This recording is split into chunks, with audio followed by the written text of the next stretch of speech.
Okay, thank you, Reese. Hi, everyone. Thank you for tuning in. Like Reese said, I'm going to give you a bit of an update on the dairy markets and what the current outlook is for the rest of the year, given everything that's happened.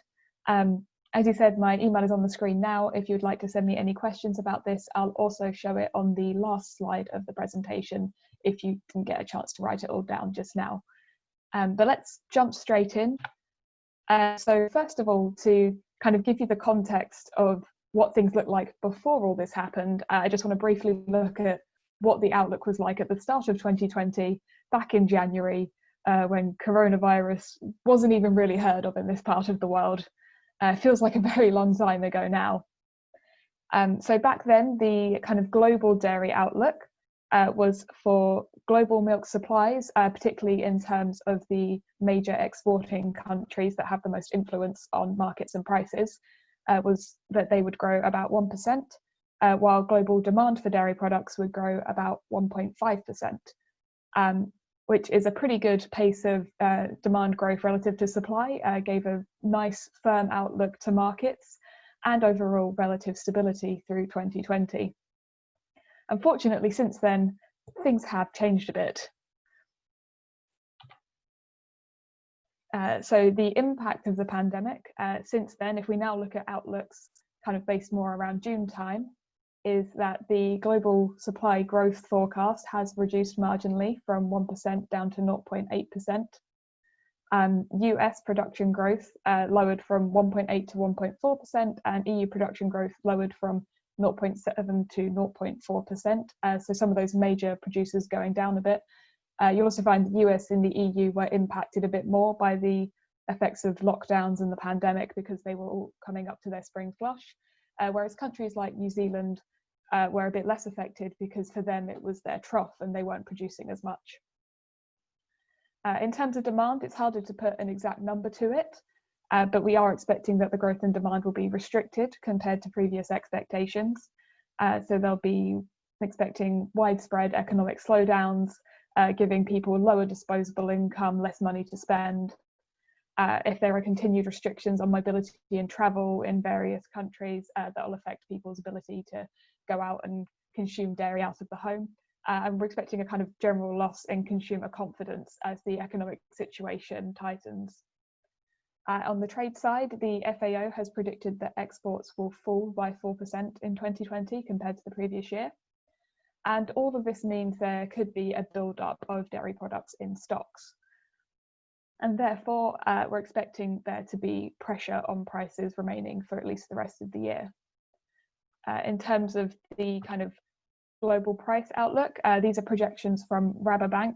The main thing to notice here is the solid line is what their projection was in January, and the dotted lines are the projections for the same products but in June. And you'll notice that unfortunately they have all dropped off. For powders, skim milk powder and whole milk powder, and for butter, that drop off kind of happened between Q1 and Q2 when the main impact of the virus and the lockdowns was happening across the world, and then prices are expected to stay at that lower level. For cheese, it's taking a little longer for the dip to come in, but it will follow suit eventually. That will partly be due to the fact that supply can take a little longer to reach the markets as certain types of cheeses take the time to mature. So the kind of global prices do then have a knock on the UK prices, and this can eventually feed through to your milk price. So that's the kind of very broad global outlook. But from now, I'll kind of focus a bit more in on the UK or the GB outlook. So to start with, we've got how GB production is looking. And the forecast has come down as a result of the pandemic. So this is our latest forecast seen in the dark blue line, which is expecting that GB milk deliveries will total 12.44 billion litres for 2020 to 21 season. And this is down 0.7% or 83 million litres on where we were for 2019-20. This is not completely even, the difference, the year-on-year difference across this season. So most of the drop is coming from the first half of the year. We're expecting it to be down about 1.6% on the season before, whereas half two, there will be a little recovery up 0.3%. Most of this drop has already happened. It's came over the flush when many processors, or several processors, asked and encouraged their farmers to reduce production. And so many farmers did kind of curb their production, and that did bring things back. The peak was lower than we would have originally expected. And the measures they took to reduce that production will kind of have a continuing effect through the kind of first half of the season, with things starting to pick up again in the second half. Although things are down on last year at 0.7%, 2019-20 was a very strong production year, so it isn't, it's still, in the very grand scheme of things, relatively good supply.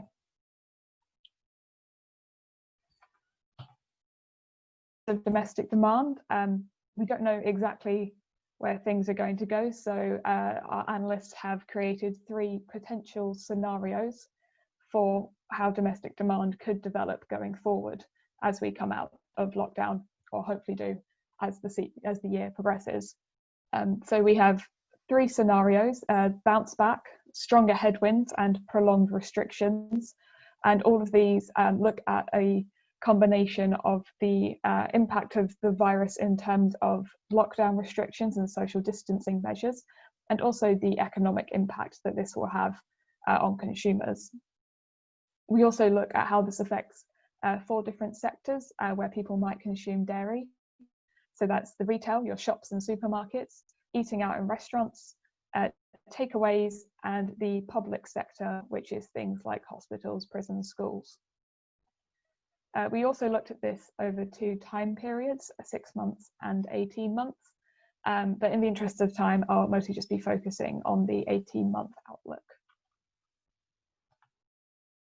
So just to give you a little more detail about those 3 different scenarios, this is what they look like in kind of our imagined timelines, potential timelines for easing out from full lockdown, so most restrictions being lifted. At the moment, given the current government announcements, I suppose we're somewhere between A and B. In terms of the numbers behind these, economically, scenario A expects a GDP drop of about 8%, an unemployment rate of about 5%.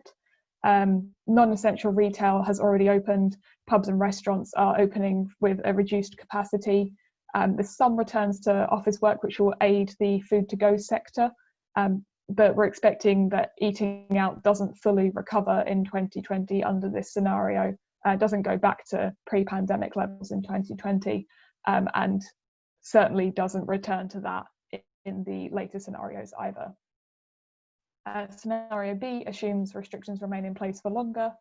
The GDP will drop by about 15% and unemployment could reach 14%, which could particularly spike in October as more furloughing is withdrawn. And the youngest and those on low incomes would be affected most. Scenario C is our most pessimistic scenario, and it assumes that restrictions remain in place for the rest of the year. This could mean that they're lifted temporarily and then re-implied if there's a second wave and they have to lock down again. In this scenario, which we certainly hope doesn't happen, GDP would go down by about 30% and the unemployment rate could go up to 21%. So what effect could these scenarios have on the dairy market and dairy demand? Well, this graph shows you the shifts in dairy demand that we might expect to see under those 3 scenarios. Here we've split them out by the different sectors and how the demand will change in each sector, and also converted all the dairy into a milk equivalent and how the demand will change in terms of million litres of milk per day. Here, the loss of the out-of-home sector means that overall dairy consumption does remain down in all 3 scenarios. So the overall average is those dark blue squares. So it could go down from somewhere between 0.6 million litres per day to 2.6 million litres per day. Liquid milk still fares well as it's a staple product, and that's in line with a continued focus on retail, as most of its sales go through retail, as I'll go into more detail on in a minute. In contrast, the cheese market is particularly dependent on the eating out market, and although we have seen rises in retail sales, it could be not enough to offset the losses seen on the other side of the demand. Picture for butter, somewhat similar. Yogurt and other fresh products, we could see the demand could be weakened by prolonged disruption to public sector catering. And just to say, this is an 18-month outlook or projection. So based on, so looking at from now July for the next 18 months, so to December next year, and comparing it to the previous 18 months, January to June. And so the last kind of few months of lockdown are in that previous 18-month period when we look at the comparison.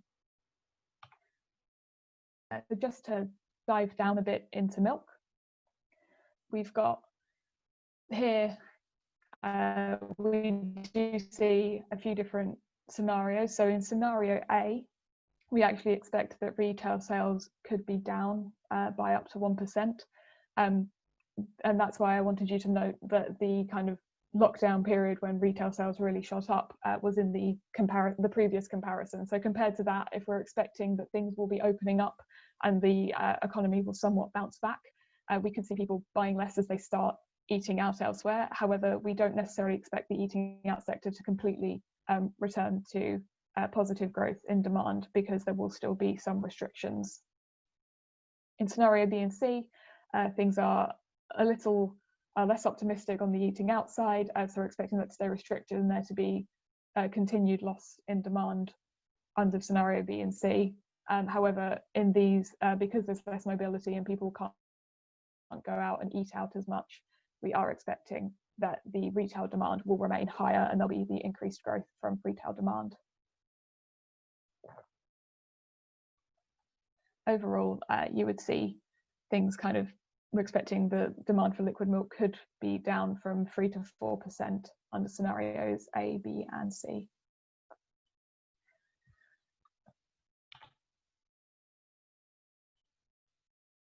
Now, if we look at cheese, it's a bit more of a split. So 70% of cheese sales go through retail, but 22% of cheese volumes are through eating out. So it is a more important sector for the cheese markets than it is for the liquid milk, which mostly goes through retail. Under scenario A, in fact, under all scenarios, we see that retail demand staying at a higher level. And then as demand slowly returns to the eating out sector, there is not full recovery, unfortunately. But we do see under scenario A that the loss of demand is much less. Oh, sorry, that's my mouse deciding to scroll on its own. Okay, so that's how things are looking on the cheese side. As you can see, the overall, so these arrows at the bottom of the graph, in fact, in scenario A, the kind of loss from the eating out sector and the gains from the retail sector nearly balance out. So it's only a 0.4% loss in demand overall. Under scenario B and C, however, the loss from the eating out sector outweighs the retail gains. And we expect the kind of butter market to follow a similar pattern to this. So to kind of sum this up overall, there's been kind of a reversal of fortunes in terms of the outlook. So in January 2020, we were looking at lower liquid milk demand, lower demand for butter as manufacturers substitute it out for other fats, environmental constraints, rising costs such as weather and labour, and trade uncertainty, all kind of factoring in to put downwards pressure on the markets. But there was also upwards pressure balancing that out. So we had strong global demand coupled with limited growth in global production. Skim milk powder stocks were reduced compared to previous years when they had been weighing on the markets. And we'd seen, we're expecting growth in indulgent dairy categories. However, now we look at July, there's been a change in the situation, as you can only expect, given everything that's happened. So we've lost that demand from hospitality. And although we're hoping for it to recover, and we do see now that things are reopening, they are at a reduced capacity, so they can't yet return to the same level of demand as pre-coronavirus. We're also expecting a recession. In fact, we're already seeing a recession in the UK, and that will weaken consumer demand as their economic situation isn't as good. And we do still have to consider the environmental constraints, the rising costs of labour and everything, trade uncertainty, and there's now also the potential for a building of stocks on products which could then weigh on prices later on. On the other hand, there are still a few things adding upwards pressure to the market, so a bit more positive. So the limited global production growth, which has been even more restricted by the effect of lockdown and the pandemic, will keep supplies a little bit in check. And also the improvement in liquid milk sales that we have seen will help support the markets.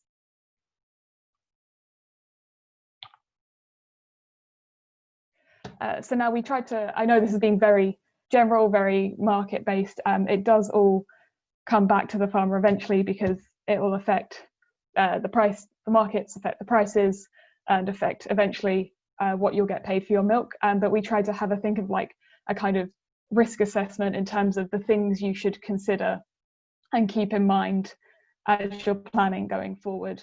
And we split that into the kind of market type risks that could affect your prices, and the things that could affect your production going forward. So on the market side, we have the potential for lower prices and also more volatile prices. And this will vary by product and also market channel. So there's some good examples for this. So if you have product, liquid milk, we've been saying has been doing very well. In the retail side, retail sales have been really strong over the last few months. And if you're supplying milk to a processor that supplies the retail side, that should be good. However, there have been some cases, if instead you were supplying liquid milk to a processor who's primarily serving coffee shops, they've had a much harder time of things. Their demand essentially dropped off a cliff. So the market channel is also a big influence. Similarly, cheddar sales in supermarkets have been good. They've gone up recently. But if, say, instead you were supplying to a cheesemaker who was making mozzarella to go into pizza restaurants, again, they've had a much harder time of it. The other things will be also to consider is how your milk price is determined, whether it's market-based or cost-based. If it's cost-based, and those will mostly be those contracts that are linked to or aligned to a specific retailer, those are more protected from market movements. But if it's market-based, it will be affected a lot by the returns that processors are getting, and we did see this in the price changes over the lockdown. So several processors put in quite price drops of up to 2p a litre back when the initial shutdown happened. And in fact, several of them then brought that 2p per litre price increase back up later on in, say, June, when things returned. So this is why prices are not just necessarily going down, but can actually be quite volatile depending on how markets are. And if there is the potential for a second wave, then you might find that in fact this kind of volatility could continue if widespread lockdowns have to be reintroduced. On the processor side of things, again, they will find that as their markets are getting more volatile, they'll have pressure on their margins, and they may consider things like consolidation, trying to reduce their costs, and this could have a knock-on impact on how they then deal with their milk supply. And we also have exposure to changes in the trade environment. So, as you know, Brexit is still ongoing in the background of all of this. So how the deal we end up with the EU will be a big factor. At the moment, we're still going to be leaving at the end of this year. They have announced the tariffs that they will use if we don't have a deal with the EU. And that does put a tariff on quite a few dairy products, and for some products it's quite a high level. I think the current expectation is that they will still have some kind of deal, but it is something to keep in mind that will affect the markets if extra charges are being added to prices of goods being traded across the borders. On the other hand, we could also get free trade agreements with other countries, and on a more positive note, that could open up new markets and new opportunities for us. So that's the market side of things. We've also got the production side of things. So one thing we have is changing consumer demand, not just the overall demand for dairy products that I've been talking about for most of this, but also the kind of long-term shifting trends in the product they want. So one of the long-term trends we've actually had prior to coronavirus shaking everything up was that there was kind of a long-term reduction in demand for liquid milk. That demand was going down a bit, and more demand was going towards products such as cheese. And if we're focusing more on manufactured dairy products, those require more solids, and there'll be more of a focus on milk solids going forward. So depending on where you're supplying, that might be something to look at, seeing whether you can improve in your production, especially as there are producers that pay more for higher solids. So it can be a good way to improve your milk price as well, as you probably know. Then the environmental side, still to consider, and something that's even harder. So you got to kind of ratio, we're seeing extreme, particularly dry water being a concern, I know, in the dairy industry. So 2018, that dry summer, I know earlier this year we had a quite dry weather, which looked like it was knocked back spring grass production and was affecting grass growth and silage cuts for many farmers, and potentially still for some. There's also net zero goals and countries' pledges and various organisations trying to get farming to net zero. So thinking about how you're going to help meet those goals.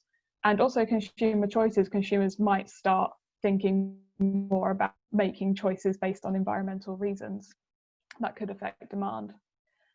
Domestic agricultural policy also impacting on production. So I'm sure you've heard the phrase a lot now of public money for public goods.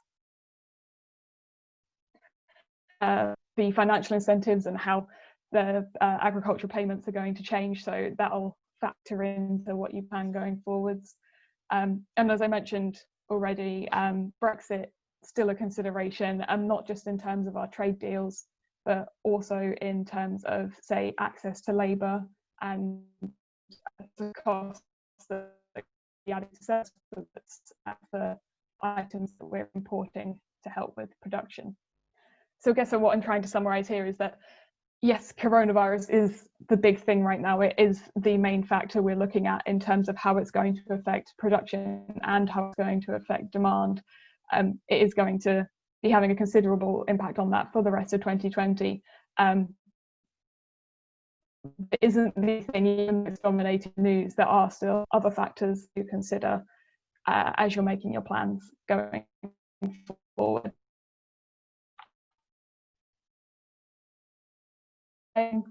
Yeah, that was all I had for today. I have managed to finish within the time. So I hope that was clear for everyone. Like I said, I'm not sure we'll be able to run a proper Q&A. But if you do have questions, I do still want to hear them. Please do email me at catherine.jack@ahgb.org.uk. That's katherine.jack@ahgb.org.uk. You can also, if you don't have a specific question but want to find out more, we have lots of information on our website at ahgb.org.uk. Most of it is under the markets and prices header. All our dairy news goes into the dairy subsection, but then our outlook specifically you can need more detail, all this information for dairy, for the consumer side of things, and for our other sectors. So yes, thank you very much for tuning in and for listening.